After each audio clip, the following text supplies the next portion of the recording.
Deus me trouxe à memória algo que não tem a ver com a minha palestra, mas eu preciso compartilhar. Nós cantamos um louvor que diz que a tempestade é você, chuva forte é você, vento forte é você, e o que me faz tremer as pernas, a porta aberta é você, mas a fechada é você. Eu tenho um filho de 23 anos, mas na época ele tinha 5 anos.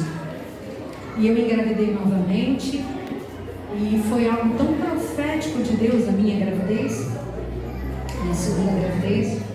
Eu e meu marido estávamos conversando, e ele falou assim: olha, se nós engravidarmos de novo, um dia, você vai escolher o nome. E eu coloquei no meu coração: ou vai ser Sara, ou vai ser Esther. E aquilo gerou uma expectativa no meu coração, mas não tínhamos nada, muito obrigada, não tínhamos nada planejado para aquilo. E nessa época eu tinha o hábito de subir um monte. Fui eu, um amigo, minha sogra e 2 amigas, 2 irmãs. Fomos ao monte, só que no percurso nós nos perdemos. E vinha um padeiro de bicicleta. E eu falei assim: olha, pergunta o padeiro, porque padeiro conhece o bairro, vai saber nos ajudar. E aí a gente encostou o carro, o padeiro veio, ele falou assim: queremos informação. Ele falou assim: não, Deus quer falar com uma moça dentro do carro. Veio pro carona, encostou perto de mim e falou assim: você vai engravidar de novo, e do dia que você engravidar, você vai estar passando por um momento muito difícil, e ela vai ser a alegria da sua família. Foi embora. E o tempo passou e eu descobri uma gravidez que não esperava. Quando eu engravidei, eu já sabia que era Esther, né? E detalhe, ele falou assim: vai ser de uma menina e o nome é Esther. E eu tinha planejado ou Sara ou Esther, então eu já sabia que era Esther. E aí o tempo passou. Quando a Esther nasceu, nós descobrimos um câncer no meu pai. E o processo do nascimento dela até 1 ano foi esse processo difícil, de um câncer estágio 3, um processo muito difícil para a família, porque meu pai não era pai só da nossa família, era pai da igreja. E a Esther eram nossos momentos de alegria nesse processo. Quando a Esther completou 1 ano, no mês seguinte meu pai faleceu. E depois de 1 ano, a minha filha apagou. Para quem não sabe, aos 3 anos eu descobri que a minha filha estava dentro do espectro autista. Então a porta aberta é você, mas a fechada é você. Não sei em que processo você está, talvez você esteja aí com uma interrogação para um diagnóstico da família, de um filho, mas saiba que a porta fechada, Deus também está. Aparentemente fechada, mas Deus também está. Nesse processo, com 1 ano, a minha filha apagou, ela já não me olhava nos olhos, aquilo que ela tinha começado a produzir em som, em palavras, sumiu, e ela não falava mais, não olhava nos olhos, e eu procurando, nós estamos falando de há 18 anos atrás, não se sabia nada de autismo, e a gente procurando ajuda, e conseguimos um espaço. Graças a Deus, hoje a Esther tem 18 anos, fala, tem hora que eu falo assim: pelo amor de Deus, dá um tempo, fala um pouco menos, e o autismo continua ali. E sabe o que gerou? A mim.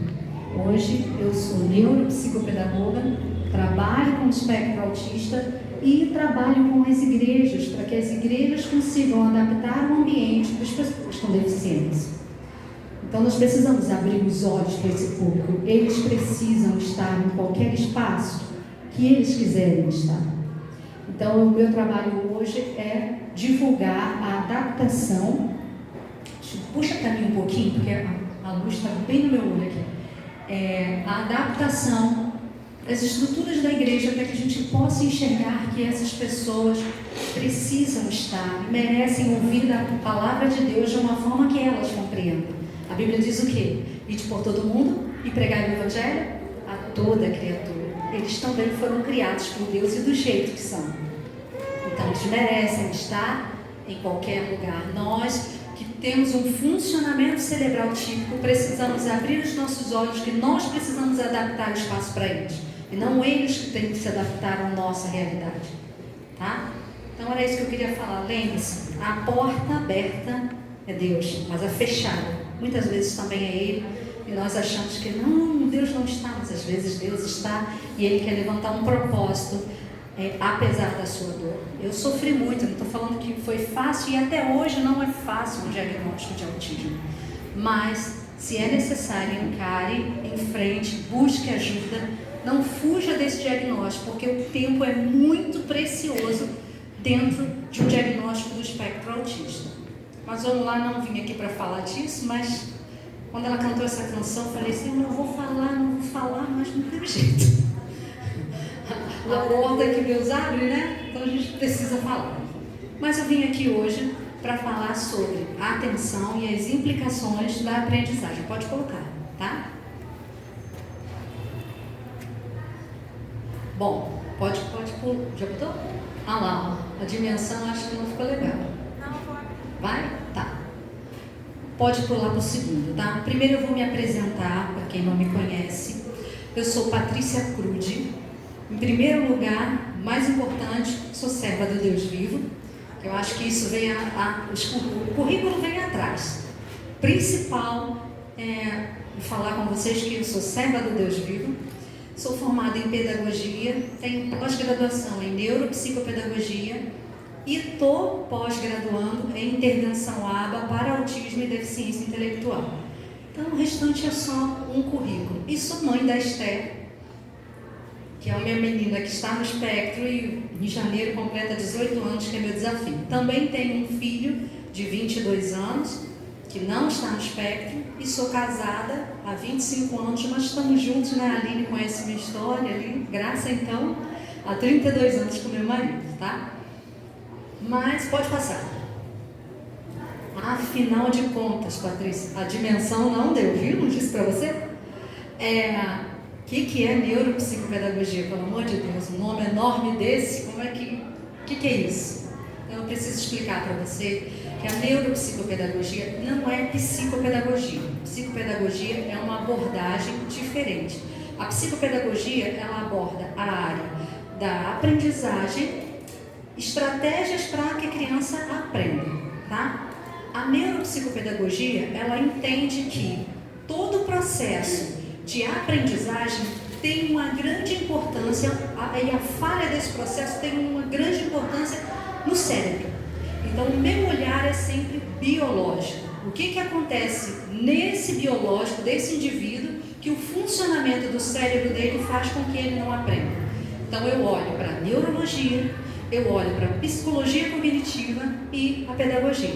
Então, o olhar é biopsicossocial, que a gente chama, tá? Só para que vocês entendam. Pode passar. E dentro do meu consultório, as queixas que eu ouço muito dos pais nossa, meu filho é distraído demais, ele não aprende porque ele é distraído, ele não gosta de estudar e ele é preguiçoso. Esse preguiçoso hoje, quem me segue no Instagram viu que eu coloquei lá uma caixinha de pergunta e uma pessoa colocou lá, meu filho é preguiçoso, ele não gosta de estudar. Eu falei, não fale isso, seu filho não é preguiçoso. Mas são queixas que aparecem dentro do consultório e são queixas que eu acredito. Quem aí já não falou isso do filho? Não levanta a mão não, gente. Não, para não constranger. Isso acontece muito por conta de algumas falhas. Eu vou explicar hoje mais um pouquinho. Pode passar. Mas o que realmente acontece? Às vezes a criança não aprende porque ela tem um transtorno de aprendizagem, que pode ser uma dislexia, né? A troca de fonemas, a troca de letras na escrita, ele coloca o P em vez de D, o F em vez de V, troca, e isso tem a ver com o cérebro, tá? O desfuncionamento de uma área do cérebro. Também pode ser TDAH, transtorno de déficit de atenção e hiperatividade. Isso hoje está muito comum. Mas tem muita gente sendo diagnosticada com TDAH que não tem TDAH. E aí eu falo da importância da visão neuropsicopedagógica. Estou com um paciente exatamente com esse caso, que foi diagnosticado e eu fiz um mapeamento e pedi para a mãe um exame de fezes e um exame de sangue. Por quê? Se a criança está com um excesso, né, de verminose, a gente tem que ter, né, mas o excesso de verminose corrói a parede e come as vitaminas que devem ir para a aprendizagem. E também déficit em algumas vitaminas fazem com que a criança não aprenda. E aí não aprende, é desatento, TDAH, e às vezes não é. Então a importância da gente mapear. E também tem a deficiência intelectual que está muito atrelada à trissomia 21, que é síndrome de Down, tá? E também tem alguns casos de autistas que também desenvolvem a deficiência intelectual. E também o autismo, que é o espectro que eu me aprofundo, que eu estudo, que também pode trazer danos à aprendizagem, porque a criança tem danos desde o início na questão do visual. Qual o prejuízo que a gente mais detecta no autismo? Evita olhar nos olhos. E como que a criança aprende? Olhando. Desde pequenininha, se você faz o teste, a criança vai mamar na mãe, ela olha nos olhos, né? Então, quando a criança já tem esse prejuízo, e nós entendemos aí que esse cérebro, a ciência comprova de que esse cérebro, ao nascer, tem um número excessivo de neurônios, que são os neurônios que levam a informação para todo o cérebro. Então, você tem um número excessivo, e aos 3 anos, aqueles neurônios que não foram estimulados no cérebro, eles morrem. Então, por isso que é importante diagnosticar precocemente o espectro autista, porque esses neurônios que ainda vão morrer aos 3 anos podem ser muito bem estimulados para que a criança desenvolva bem. Então, se você percebe alguma coisa, vá procurar ajuda de alguém, de um profissional para fazer um mapeamento. Se o seu filho, você percebeu isso, procure um pediatra, fale com ele sobre essa atenção. Meu filho não me olha nos olhos, não olha as pessoas nos olhos. Ou também, gente, às vezes olha, mas olha pouco. Foge o olhar muito rápido. Então isso também tem que chamar a atenção. Mas Patrícia, é só isso? Não, pode passar. Nós também temos esse advento terrível que foi a Covid-19. A Covid-19 tem trazido para nós prejuízos muito grandes, não só nas crianças, em todas nós. Quem aqui teve Covid, levanta a mão. Ok, pode baixar. Quem aqui se sentiu, pós-Covid, um cansaço excessivo, levanta a mão. Quem aqui sentiu dificuldade de se concentrar em algumas coisas, principalmente leitura, levanta a mão, pode baixar. Quem aqui... Nossa, dá para fechar um pouquinho essa cortina aí? Isso, só essa aqui, ó. Que está refletindo o sol no carro e está vindo direto no meu rosto. Obrigada. Quem aqui se sentiu, após a Covid, muito desatento, distraído demais? Levanta a mão. Pois é, isso tudo são estudos mais recentes que estão comprovando as sequelas que a Covid trouxe cognitivamente. Tiveram pessoas que estavam fazendo pós-graduação e tiveram que encerrar porque não conseguem se ater ao que eles leem. Leem e de repente esquece o que leu, ou leem e não conseguem mais interpretar como era antes. E isso faz parte do déficit da Covid. Então, olha quantas coisas as nossas crianças estão expostas e a gente está falando, é preguiçoso, não presta atenção na escola, mas no videogame consegue se concentrar. Mas é verdade. O que a gente tem muito interesse, nosso cérebro se aprofunda em enxergar, e o que a gente não tem tanto, ele descarta. Então a Covid veio aí para premiar todos nós com essas sequelas.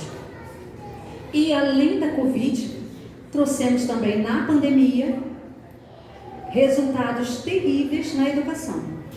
Eu trouxe aqui um gráfico da agência Senado para vocês, que ela demonstra ali, ó, na matemática, a criança, vocês estão vendo isso?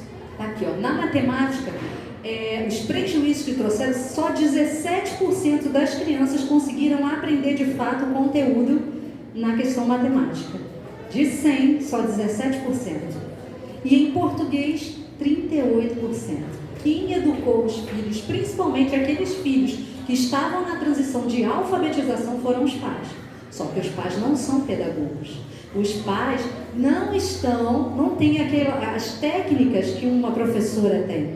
Então a gente encontra também o prejuízo que a pandemia nos trouxe, que foram os déficits na aprendizagem. Quantos aqui têm filhos? Levanta a mão. Aqui. Quantos aqui perceberam que os seus filhos estão tendo dificuldades que não tinham antes na escola? Levanta a mão.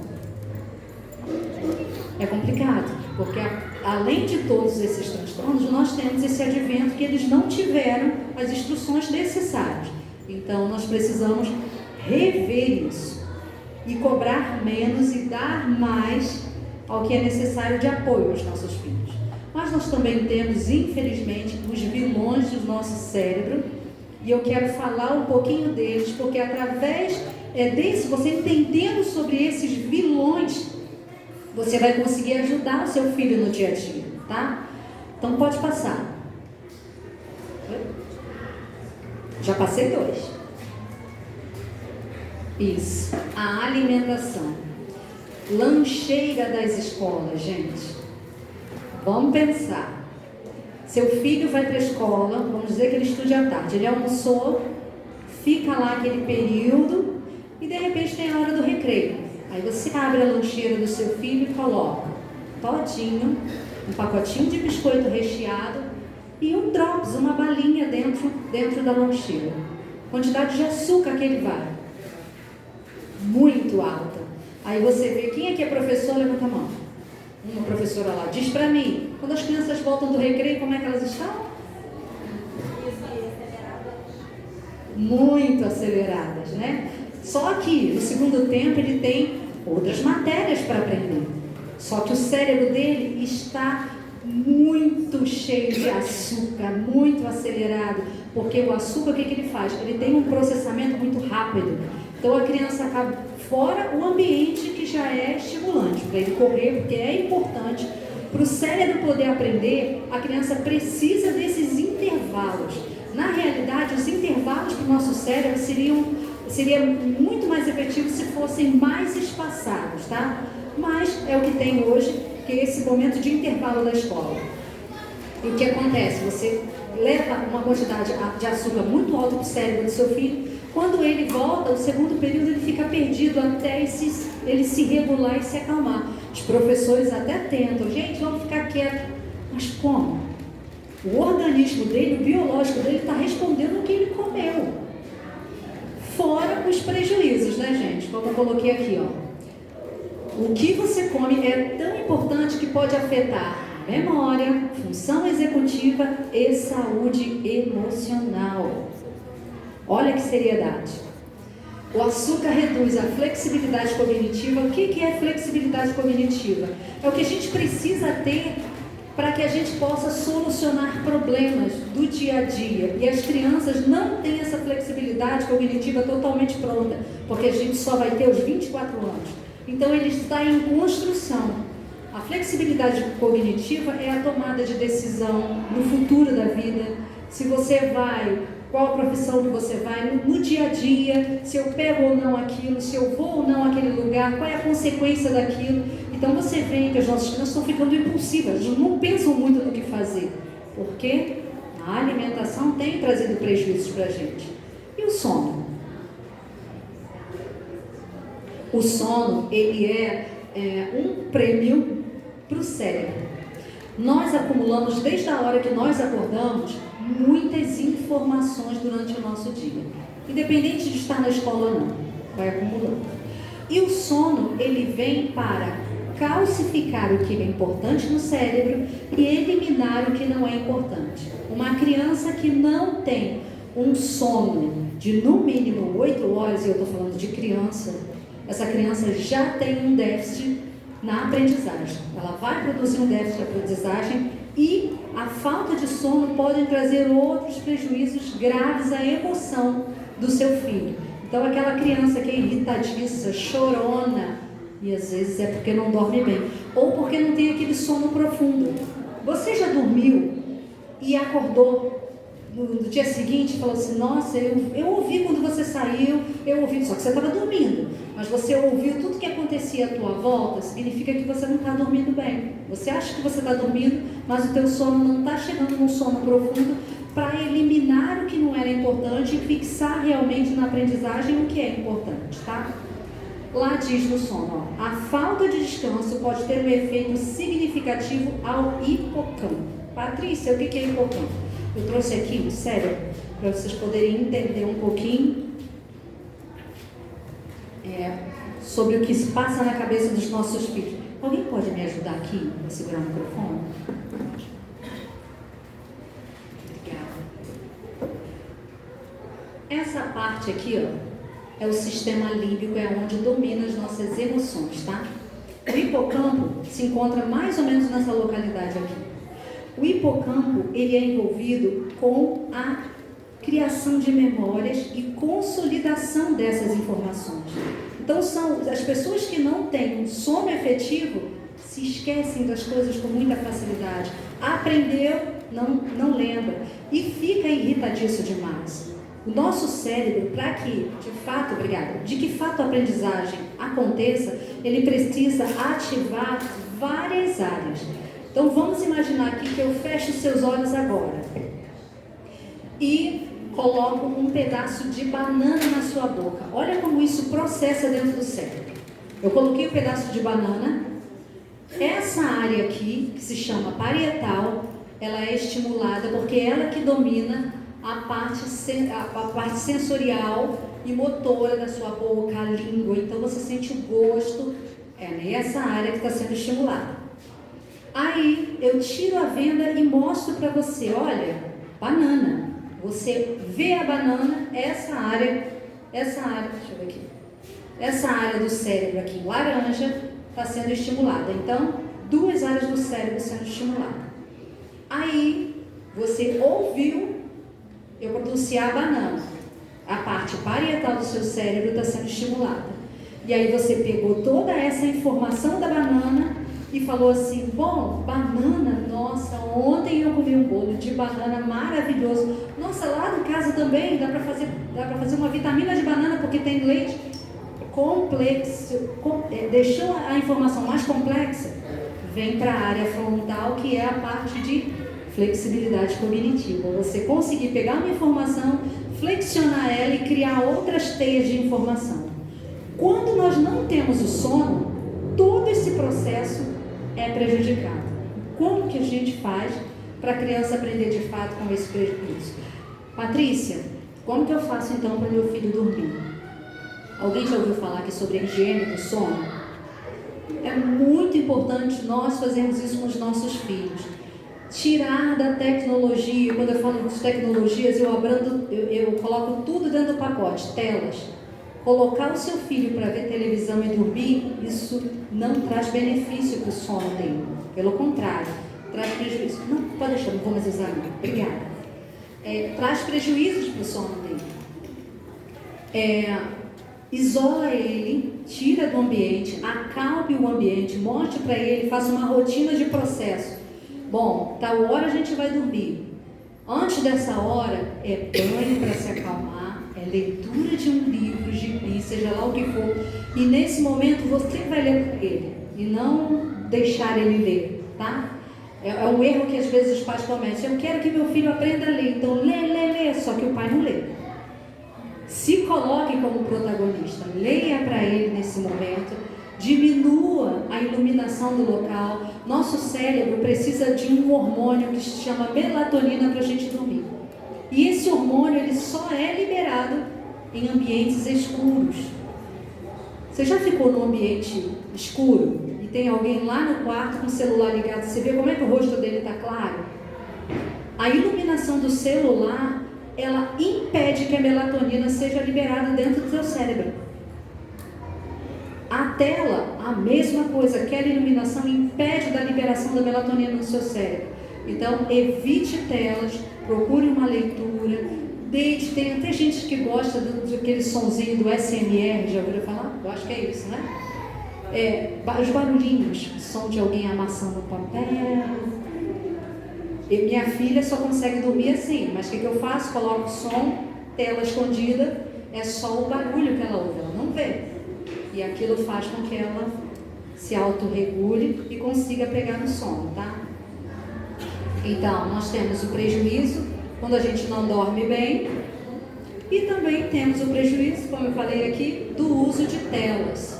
Patrícia, meu filho nunca pode usar celular? Pode, dependendo da idade que ele tem. Pode passar. Aqui, ó, é uma tabelinha que eu trouxe para vocês. Ali não dá para ver. Dá para chegar só na tabela? Dá para você arrastar? Consegue? Isso, arrasta para cá.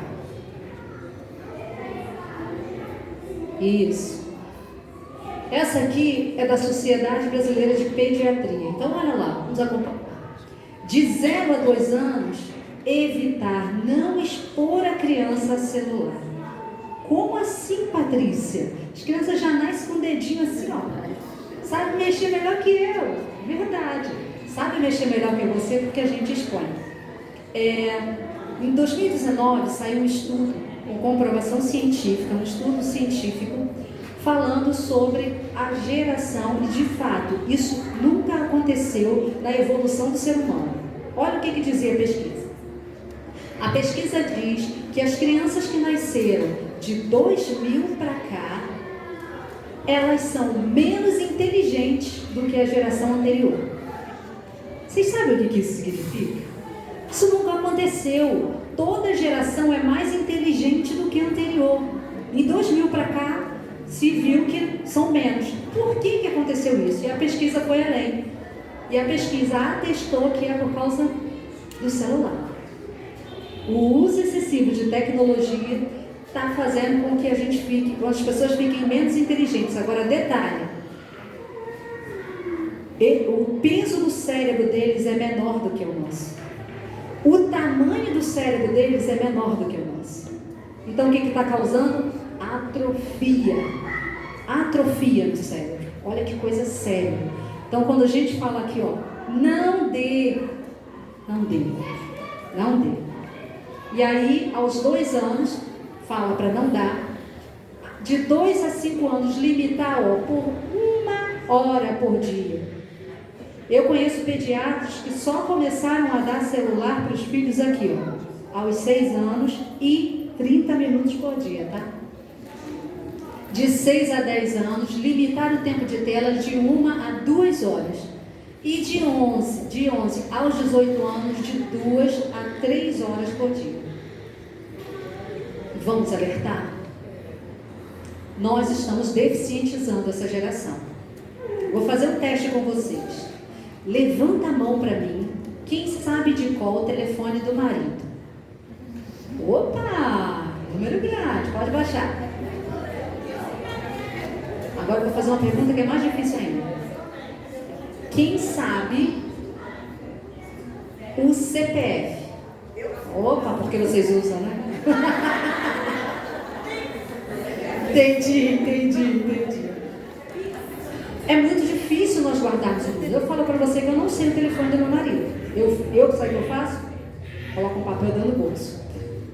Para que se acaso acontecer alguma coisa, eu tenho ali para salvar. Porque na hora em que eu, fui assaltada, eu vou ficar muito nervosa e provavelmente eu vou esquecer. Porque quando a gente fica nervosa, o hormônio da adrenalina é liberado no nosso cérebro e a gente tem ações inesperadas por conta desse sistema que é liberado lá no teu cérebro.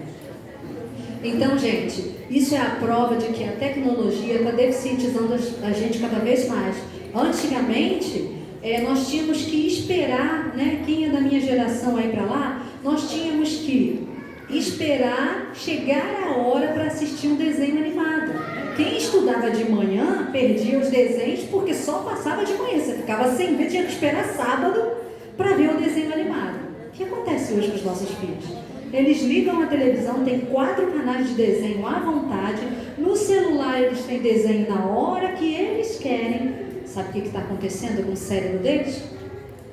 Existe um hormônio chamado dopamina, que é o hormônio do prazer, é um hormônio ótimo para a saúde, só que liberado gradativamente.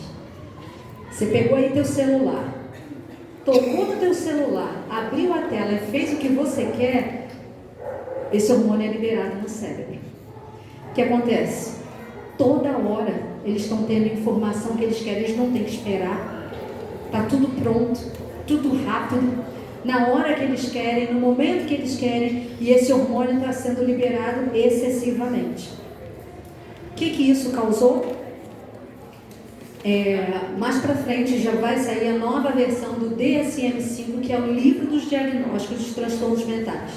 Esse livro vai trazer, nessa nova versão, vai trazer um transtorno novo, que é um transtorno que nomenclaturaram as pessoas vão ter esse transtorno que tem um uso excessivo de tecnologia. Vai virar doença. E em níveis.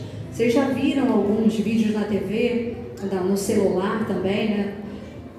De adolescentes que passam mal porque a mãe tira um tempo do celular deles. Por quê?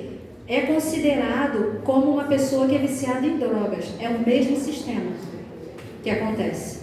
Esse tempo que ele precisa ficar bem, ficar sem a tecnologia, traz prejuízos a ele porque ele está viciado em receber, o cérebro dele está viciado em receber dopamina. Não é manha, não é, dá uma chinelada, não é o sistema aqui, ó. Funcionamento do cérebro dele está viciado.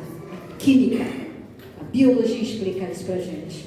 Então, se possível, corte agora, converse. Se seu filho é maior, explique para ele o que está acontecendo, explique para ele do seu jeito, a forma como eu expliquei aqui, e faça pequenos ajustes.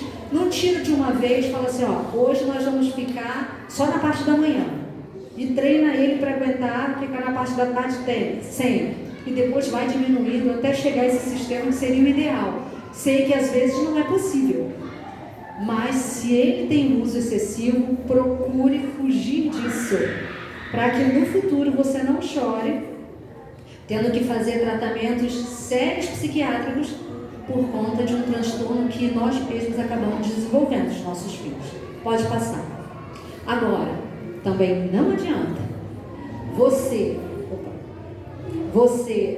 falar para o seu filho não use e você não ser o exemplo.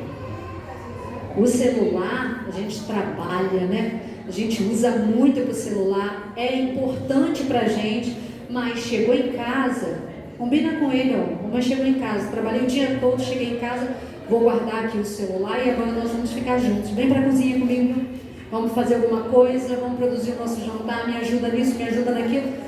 Envolve ele no fim do dia, para tirar ele, para você ser o exemplo e também não ficar fixo ali, porque não adianta, se você não fizer o seu papel, se alimentar bem, de trazer um alimento saudável para a sua mesa, aí fica com ele, você tem que comer saudável, mas você mesmo não faz, precisa perder uns pesos, uns quilinhos e não consegue, né? Ou se alimentar melhor pelo seu sistema e também não faz. Então nós precisamos ser o exemplo dos nossos filhos. Patrícia, você jogou um caminhão de informação. E de fato, estou com as costas aqui pesada a consciência. O que é que eu faço? Pode passar. Como é que eu posso ajudar o meu filho? Ele vai ter que arrastar. Eu vou falar desse lado, você arrasta. Faça atividades lúdicas e de forma que ele movimente o corpo. Eu quis trazer essa figura por conta disso aqui. Olha, é num corredor de um apartamento, não é quintal, não é uma bicicleta, porque eu sei que a realidade que a gente tem hoje, a gente está vivendo cada vez mais trancado dentro de casa. Faça atividade. Quem aqui conhece cama de gato? Não. Cama de gato, você pega cadeiras, coloca as cadeiras alinhadas, pega um barbante e vai prendendo zigue-zague, né? Zigue-zague, depois volta, e a criança tem que ir pulando a cama de gato ou passando por baixo, por cima. Isso ativa áreas cerebrais importantes para a aprendizagem. Movimentar o corpo, movimenta o cérebro e abre um sistema de comunicação muito bom dentro das áreas cerebrais, tá? Aí a gente já falou aqui, retire o seu filho da tecnologia, não permita esse excesso para que teu filho tenha uma saúde mental. Procure buscar, se o teu filho apresenta, gente, crianças muito quietas não é um bom sinal. Se o teu filho é muito quietinho, a gente põe ele sentado, ele fica. Busque informação, busque ajuda.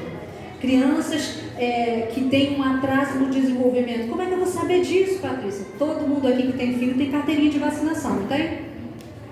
Vai lá na carteirinha de vacinação, tem uma área que é assim, marcos do desenvolvimento. Vê se teu filho está fazendo o que cada idade precisa fazer aqui. Se não está, busca ajuda. Não espere. Tempo é ouro. Lembra que eu falei do cérebro que vai morrendo os neurônios? Nós precisamos estimular. Tem várias idades que a gente chama de marcos do desenvolvimento. Quanto mais cedo você conseguir estimular, mais ganho você vai ter.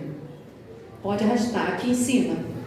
Alimentação. Gente, olha que lancheira dos sonhos. Sei que às vezes a nossa realidade não é essa, mas quem aqui tem filho em escola pública já tem um ganho, porque a alimentação da escola é feita por uma nutricionista.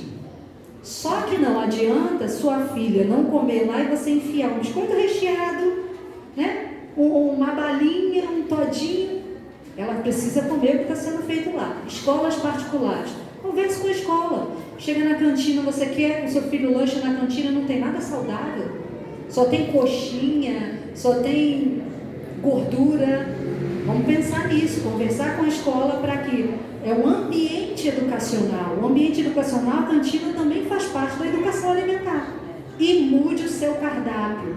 Você pode não gostar muito, mas lembra que você está criando alguém com um sistema, né, que é desenvolvido ali à mesa. Então procure colocar sempre à disposição um café da manhã, frutas, que é um hábito que o brasileiro não tem, mas é importante no café da manhã comer frutas, intervalos das refeições, se possível comer grão, tá? Precisa ser, nossa, comer quanto? Meio quilo? Não, 3 castanhas já é o suficiente. Colocar lá na sua refeição. Almoço, prato tem que ter, pensa num prato aqui redondinho, metade dele, arroz, feijão e a outra metade, verduras e legumes. Como está o teu prato? Pense nisso. Pode passar. Aqui, ó, ativar a memória. Gente, quem aqui tem em casa jogo de tabuleiro? Tabuleiro. Ó, uma pessoa. 2, 3, 4, capaz 5. Vamos comprar jogos de tabuleiro. É caro, não é não? Esse lugarzinho de R$1,99, tem uns de papel, joguinho da memória. Produza o seu com seu filho. Brinque com jogos de tabuleiro. Isso ativa áreas do cérebro que nada mais vai fazer. Tá? Principalmente, lembra da dopamina? Toda vez que o seu filho está fazendo uma atividade que ele ri, a dopamina é liberada no cérebro e ele fixa essa informação. Então, esse negócio de estudar, o menino tá, ai, não aguento mais, não está aprendendo nada, tá? Não está aprendendo nada. Ele precisa fazer atividades que deem prazer. E essas atividades são brincando, e brincando de uma forma concreta. Nada de vamos jogar o jogo da memória no celular. Esquece isso. Concreto. Compre o jogo e tenha em casa, produza. E aqui, ó, o sono, que a gente já tinha falado, né? E aqui, para que a criança tenha uma saúde emocional, a família precisa ajudar. Eu entendo que hoje nós temos muitos casais que infelizmente estão divorciados, o filho tem que passar um tempo na casa do pai, um tempo na casa da mãe, mas o filho não pode ouvir a mãe reclamando do pai, o pai reclamando da mãe, filhos que estão dentro de casa e os pais ficam brigando. Isso traz prejuízo emocional. E posso te dizer, se você tem uma menina, ela vai buscar um marido igual ao pai. E se você tem um menino, ele vai buscar uma mulher igual a você. Que tipo de mulher e de tipo de homem o seu filho está se espelhando? Será que eles têm visto você orar todos os dias? Será que ele tem visto você buscar, ler a palavra, sabe? Aquele momento que você está com Deus, que você espera ele ir para a escola para ficar de joelho, e aí seu filho não vê. Ah, hoje eu quero buscar a Deus, vou para a igreja tal. Fica aí, meu filho. Nós somos exemplos dos nossos filhos. Os exemplos arrastam. Então, que eu e você possamos ser esse exemplo. Eu vou contar um testemunho meu. Meu filho era pequeno. Aí eu fui na escola e a professora... Pode passar. E a professora falou assim para mim, parabéns. Eu olhei para ela, parabéns. Ela parabéns pela sua família. Eu falei, obrigada. Ele falou assim, deixa eu te contar o que aconteceu. Eu estava falando na sala de aula para as crianças que todo casal briga. Aí na hora que eu falei isso, o seu filho levantou e falou assim, não briga não. Não briga não. Aí a professora falou, briga, todo casal tem a sua discussão. Não briga, meu pai e minha mãe não brigam. A gente é um casal perfeito? Claro que não. Só que a gente tem a estratégia de da porta do quarto para dentro. É ali que a gente conversa. É ali que é o ambiente que a gente sabe que não vai prejudicar a saúde emocional dos nossos filhos. Temos que preservar a saúde emocional dos nossos filhos. Temos discordância lá em casa. Eu amo o carro, eu amo as coisas assim que são de ambientes dos homens. Meu marido ama a casa, ele ama sair para comprar mesa, sofá. E a gente se entende, somos diferentes, mas somos perfeitos um para o outro. Quem dirige na minha casa sou eu, ele não gosta de dirigir. Entende? Quando tem que comprar carro, eu vou fazer o estudo, o que tem, qual é o carro mais econômico. Eu gosto e a gente se entende assim. Então, que você possa saber o ambiente que você pode fazer. E nunca, meus irmãos, nunca tire a autoridade do seu marido. Você pode até não concordar, muita coisa também não concorda. Mas é da porta do quarto para dentro. É ali que se resolve. Não é tirando a autoridade de pai, porque existem transtornos que acabam sendo desenvolvidos também por conta de falta de autoridade. Crianças são muito espertas, eles vão em um, vão em outro, e aí, chega no final, você está enrolado numa situação difícil, tá? Termino por aqui. Para quem precisar, tá ali, ó, o meu número, eu atendo na Tijuca. Meu número de celular, meu Instagram, lá eu dou informações, estou sempre à disposição. Dá tempo, pastora Cíntia, de abrir para pergunta? Dá? Então, alguém tem alguma dúvida, ajuda, só levantar a mão. Ó, casamento. Não? Isso é ótimo, né? Então, eu espero que realmente vocês tenham entendido, que eu tenha conseguido ser claro o suficiente. Sei que a gente ainda tem muita coisa pela frente, por isso que eu fui bem dinâmica, para que a gente possa correr a programação e tudo dê certo, tá bom? Deus abençoe. Se vocês no futuro tiverem dúvidas, estou lá no Instagram, só me seguir, lá eu dou informações, estou sempre abrindo caixinhas de pergunta, para quando vocês precisarem, porque eu entendo que aquele espaço, eu fui uma mãe que gostaria muito que alguém desse para mim as informações que eu dou de uma forma divertida e rápida, porque dentro do diagnóstico autista, nossa vida é muito dura, a gente tem pouco tempo, as informações às vezes são custosas de chegar e às vezes quando chegam não são científicas, então lá eu procuro fazer esse espaço de troca com as mães, de uma informação clara, e não só para quem tem um filho com autismo, mas para qualquer mãe que precisa de ajuda em um certo momento, estou eu lá. Tem pergunta?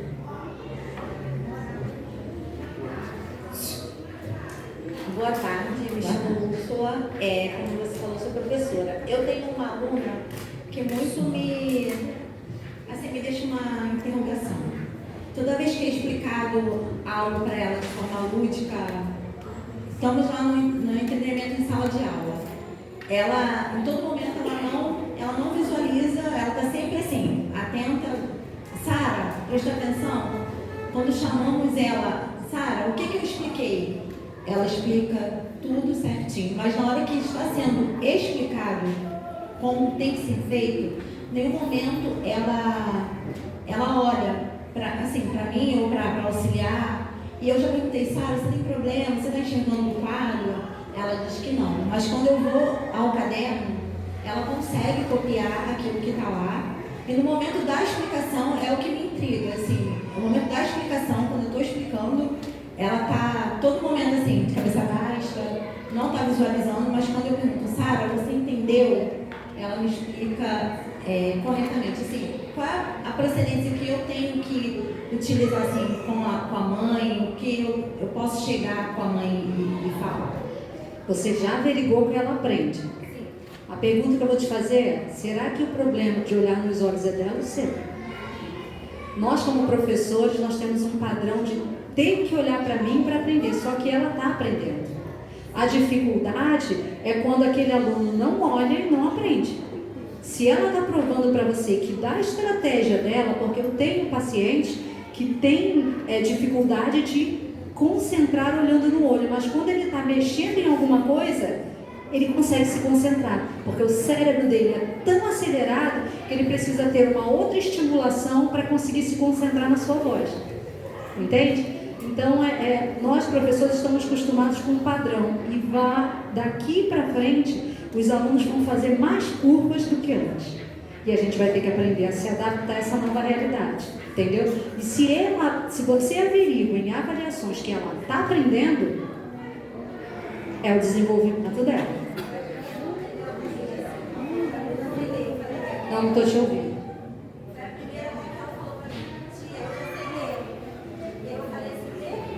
Põe o microfone que eu não estou te ouvindo. Ela foi a primeira aluna até que falou, tia, eu já sei ler. Aí eu falei assim, Sara, você sabe ler? Até fiquei assustada.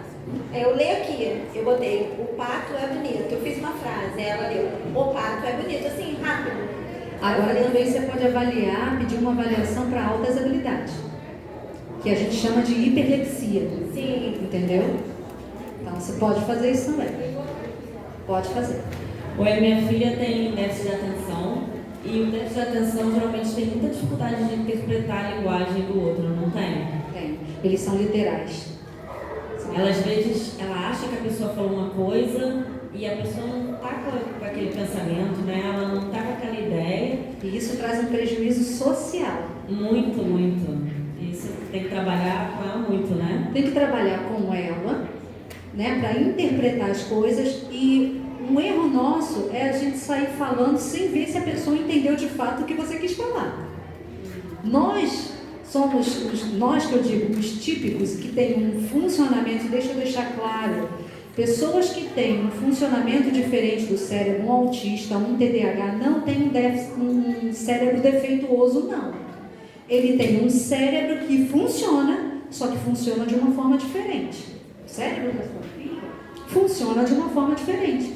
Então, para você ter menos briga e mais paz dentro da sua casa, faz a averiguação.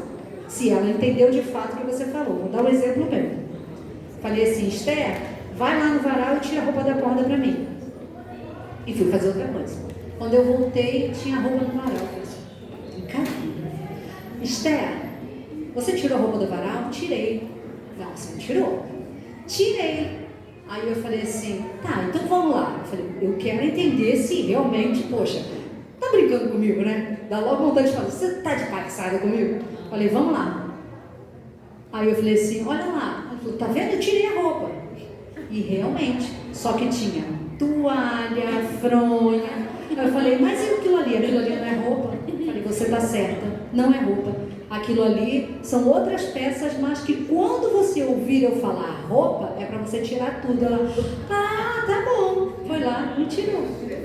Se você não tem esse entendimento, quantas brigas, e você acaba trabalhando o potencial do seu filho e não se acha capaz de fazer nada, porque tudo ele é errado. Entendeu? Então, trabalhe a comunicação. Lembra, o cérebro que funciona dentro do padrão é o nosso. O deles funciona diferente. Se você quer se comunicar com eles, entenda de uma forma diferente. E outra coisa, você não pode dar muita informação ao mesmo tempo, né? Você tem que dar uma, esperar fazer e depois você dá outra. Senão eles não conseguem, é o mesmo que você falar para a parede. Se você pegar uma pessoa que teve Covid de uma forma levíssima e o Covid atingiu a parte cognitiva, ele está com o mesmo problema que ela. Só consegue fazer uma coisa por vez, esquece. Chega lá, o que eu vim fazer aqui? E fica tentando, assim, né? Olha lá, ó. Não tem TDAH, entendeu? Tem Covid. Tá assim. Ah, você tem.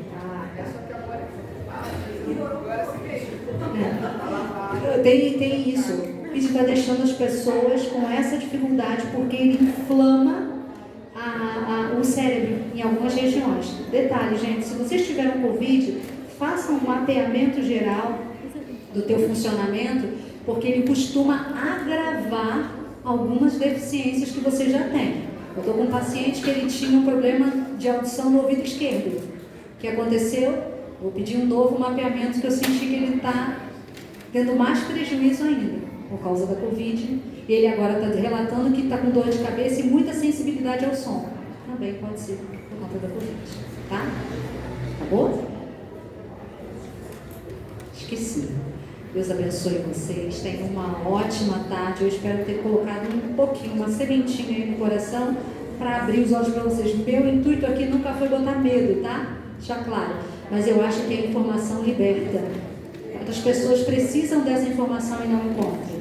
E vocês também, através dessa informação, podem ajudar também outras pessoas a entenderem melhor os seus filhos, a serem mais assertivos na sua profissão e a se entender. Porque quando tem alguém na família com TDAH ou autismo, é biológico.